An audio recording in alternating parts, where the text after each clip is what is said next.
let's talk about being part of the sandwich generation. So if you're part of that group, often it's adults in their 30s to their 50s, they're caring for children, but they're also caring for their adult parents. Now, it might not be physically provided care, it might be emotional, it might be support, but oftentimes adults are finding themselves more and more in this position of having children to care for and parents to provide some level of care for.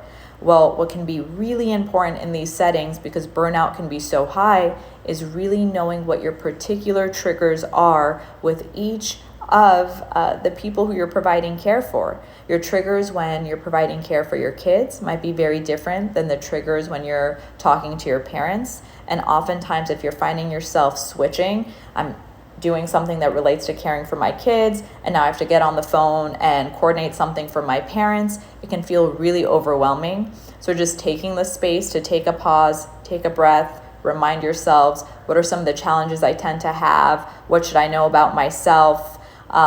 Maybe if I feel like I'm not being listened to, or if I feel like there's a safety risk, these are things that really trigger me. So going into conversations with that knowledge can help prevent a lot of reactivity, so you can be more intentional, problem solving focused in these conversations.